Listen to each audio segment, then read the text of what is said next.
زال هم همه پهلوانان رو جمع میکنه و میگه کی حاضر هست که این کار رو انجام بده. این اسب چند سالی است که اینجا به دنیا اومده و همه بهش میگن رخش رستم.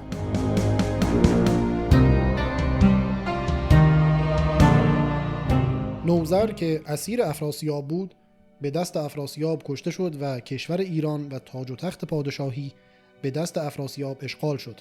الان سایر بستگان و همراهان نوذر که اونها هم همراه نوذر اسیر بودن آماده هستند که به دست افراسیاب اعدام بشن. اما اینجا اغریرث میاد و وساطت میکنه و به افراسیاب میگه این کشتار وسیع کار صحیحی نیست، به خصوص الان که خلع سلاح شدن، پادشاهی دیگه ندارن، تو تاج و تخت اونها رو هم گرفتی. اینا هم یک مشت آدم بی آزار هستن و تسلیم شدن و یک جورایی افراسیاب رو قانع میکنه که اینها رو نکشه. افراسیاب هم تمام این بستگان نوذر رو به اغریرث میسپره. اغریرث اونها رو به ساری میبره و اونها رو توی یک غار زندانی میکنه. افراسیاب هم تاج و تخت نوذر رو بر میداره، همراه خودش به ری میاره و توی ری تاجگذاری میکنه و یه جورایی میشه پادشاه ایران.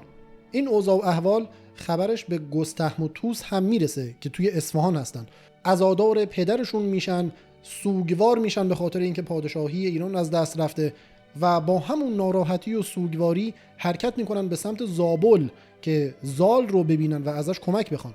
زال هم اونها رو تحویل میگیره، استقبال ازشون میکنه، همراه با اونها عزاداری و سوگواری میکنه و یادآوری میکنه که نوذر به هر حال پشتوانه کشور بود و پادشاه ما بود و ما از کشته شدنش خیلی متاسف هستیم. و بعد هم همونجا یک جواب قرایی میده و یک تعهدی رو میده که من انتقام رو خواهم گرفت و پادشاهی رو به خاندان منوچهر و فریدون برمیگردونم. حالا این خبر به ساری میرسه، همون بزرگان ایران که توی یک غار اسیر هستن، بهشون خبر میرسه که زال داره آماده میشه که لشکرکشی کنه به سمت ری و با افراسیاب بجنگه.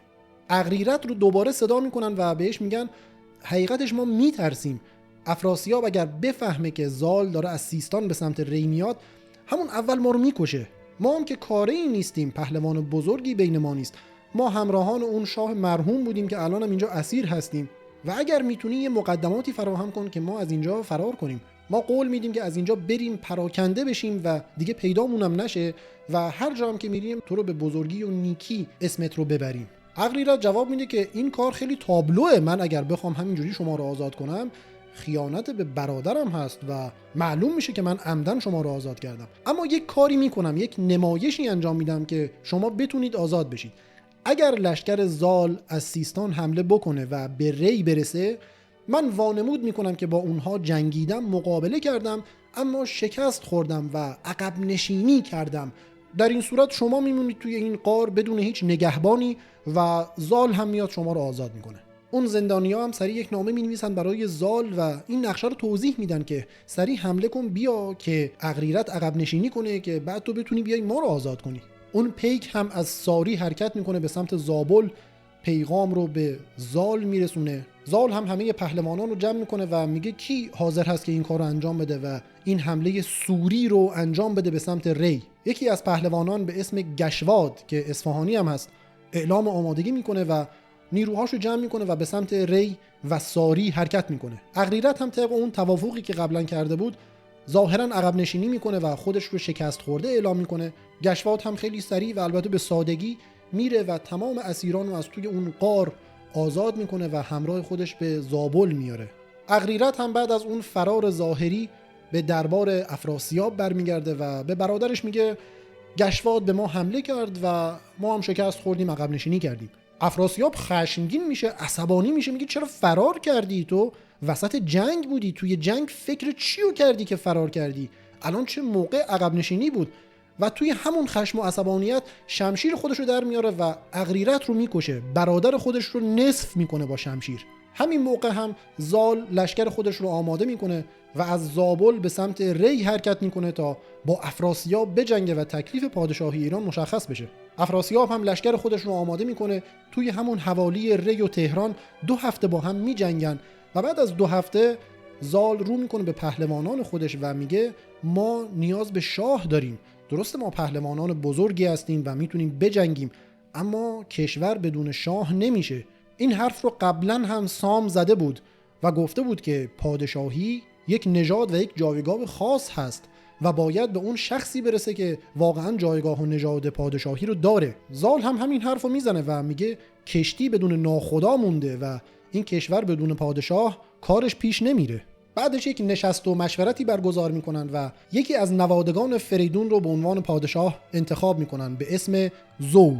نکته اینجاست که زو پسر نوذر نیست و تصور اونها بر این بوده که نوذر خودش صلاحیت پادشاهی نداشت و اون فر ایزدی از خودش و نژادش دیگه رفته. اما با همه اینها ما باید پادشاهی رو انتخاب کنیم که از نژاد فریدون باشه و اون اصطلاحاً نژاد شاهی در خونش باشه. باز هم یک نکته دیگه رو اینجا میبینیم که زال هست که تاج رو بر سر زو میذاره.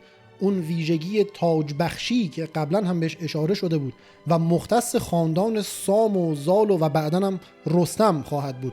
جایگاه این خاندان از بقیه پهلوانها خیلی بالاتر هست، جایگاه تاج بخشی دارن و با همین قدرت تاج بخشی تاج رو بر سر زو میذارن که 80 سالش هست و اون رو میکنن پادشاه جدید ایران. زو یک آدم عاقل و میانه روی هست، خیرخواه هست و اون پادشاهی کوتاهش همراه با عدالت و خوشی هست. حالا غیر از این اوایل پادشاهیش که درگیر جنگ هستیم. جنگ ایران و توران 8 ماه ادامه پیدا میکنه، قحطی همه جا رو فرا میگیره، آدم‌های زیادی کشته میشن و لشکر ایران و توران از هر دو طرف به این نتیجه میرسن که این عقوبت کار خود ماست. وقتی جنگ رو طولانی میکنیم طبیعت هم ما رو تنبیه میکنه و این قحطی که الان دچار شدیم نتیجه رفتار خود ماست. به خصوص لشکر تورانیان که از جیهون و توران لشکر کشیدن تا تهران و خب نیاز به علوفه و لوجستیک و غذا و سلاح و اینجور چیزها دارن. در نتیجه یک نقشه‌ای میریزن که جنگ رو تموم کنن، یک نشست صلح برگزار میکنن و مرز رو تعیین میکنن و تأکید میکنن که جیهون مرز ایران و توران باشه. تورانیا برگردن به اون طرف رود جیهون و توی کشور خودشون باشن، ایرانیان هم این طرف مرز جیهون باشن و حکومت خودشون رو داشته باشن. زو هم برمیگرده به پایتخت خودش، بزرگان رو جمع میکنه و یک بار دیگه این موضوع رو یادآوری میکنه که اگر ما انسان‌ها با هم نجنگیم طبیعت هم با ما نمی جنگه و همین اتفاق هم میفته. باران برمیگرده، خشکسالی از بین میره و برکت و عدالت دوباره به ایران و البته توران برمیگرده. این آرامش ادامه داره تا اینکه زو به سن 85-86 سالگی میرسه و از دنیا میره. اینجا خبر میرسه به افراسیاب. افراسیاب به خاطر خشکسالی جنگ رو تعطیل کرده بود. الان میبینه که خشکسالی تموم شده، شاه ایران هم مرده و یه جورایی دوباره هوس جنگ میکنه. خود داستان اینجا یک فلاش بک میزنه به 5 سال پیش، 6 سال پیش وقتی که صلح شد و افراسیاب به توران برگشت. هیچ کس به استقبالش نرفت. حتی پدرش پشنگ باهاش قهر میکنه و میگه تو اولا برادر خودت رو کشتی، تو اغریرت رو کشتی و بعدش هم تو توی یک جنگ از زال شکست خوردی. زال که بین پرنده ها تربیت شده بود یه جورایی تو رو شکست داد و تو دست خالی از این جنگ برگشتی. این قهر 5-6 سال ادامه داشت تا زمانی که زو از دنیا میره. پشنگ یک جورایی آشتی میکنه با پسرش و دوباره تشویقش میکنه که تا هنوز پادشاه جدید انتخاب نشده حمله کن به سمت ایران و انتقام جنگ قبلی رو بگیر. خبر این حمله قریب الوقوع به ایرانیا میرسه. ایرانیا دوباره میرن پیش زال و میگن یک چاره‌ای بگندیش. تا زمانی که پدرت جهان پهلوان بود ما همیشه توی صلح و آرامش بودیم، هیچکس به ما حمله نمیکرد. از وقتی که تو شدی جهان پهلوان کشور ایران ما همش درگیر جنگ و مصیبت هستیم. الانم یک کاری بکن، ما نه پادشاه داریم نه لشکر درست و حسابی داریم. افراسیاب هم داره دوباره به ما حمله میکنه. زال از این ناسپاسی بزرگان ایران دلخور میشه و اول پهلوانی‌های خودش رو یادآوری میکنه که این من بودم که افراسیاب رو عقب روندم و کشور ایران رو حفظ کردم و پادشاه جدید رو بهش تاج دادم. اما بعد لحن خودش رو کمی آروم میکنه و میگه بهتره که به فکر بازنشستگی زود هنگام باشم و شاید بهتر باشه این مقام جهان پهلوانی رو به پسرم رستم بدم. زال اینجا میره پیش رستم و بهش میگه تو هنوز نوجوان هستی و وقت عشق و حالت هست، اما کشور جهان پهلوانی نداره و درگیر جنگ هم هست. چه جوابی من به اینها بدم؟ نظر تو چیه؟ رستم با جدیت جواب میده که نه، من اهل استراحت نیستم، من بالغ شدم، من مدتها برای جنگ تربیت شدم، شمشیرزنی، تیراندازی، کمنداندازی، سوارکاری، من همه اینها رو آموزش دیدم برای همچین روزی. اما من اسب ندارم و لازم هست که یک اسب پهلوانی داشته باشم. یک اسب خاص میخوام که تحمل بدن من رو داشته باشه. پهلوانان سیستان هم تمام اسب‌هایی که توی اون منطقه بوده برای رستم می‌بردن. رستم هم اونا رو آزمایش می‌کرده، دست خودش رو پشت اون اسب می‌ذاشته و فشار می‌داده، اما انقدر فشار دست رستم زیاد بوده که کمر اون اسب‌ها خم می‌شده و شکمشون به زمین می‌رسیده. در نتیجه هیچ اسبی برای رستم پیدا نمی‌شد، تا اینکه یک اسب مادر رو میارن که یک کره اسب طلایی رنگ خالخالی داره و یک روحیه وحشی و سرکشی هم داره. رستم سریع کمندش رو میندازه که اون اسب رو بگیره. اون چوپانی که اونجا بود جلو میاد و میگه چرا اسب مردم رو میخوای بگیری؟ این اسب مال تو نیست که میخوای مهارش کنی. رستم هم میپرسه این اسب کیه؟ اسمش چی است؟ چرا هیچ داغ و نشانی روی پاش نداره؟ اون چوپان هم جواب میده هیچ کس نمیدونه این اسب مال کی است. این اسب چند سالی است که اینجا به دنیا اومده، برای خودش میچرخه و همه بهش میگن رخش رستم.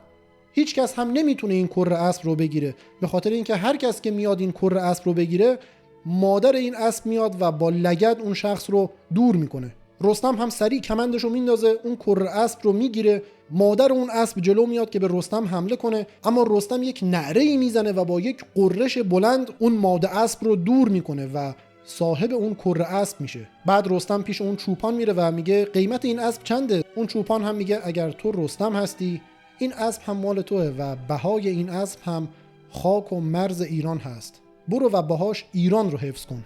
رستم هم تشکر میکنه، اون کره اسب رو از اونجا میبره، تربیتش میکنه، بزرگش میکنه و واقعا میشه رخش رستم.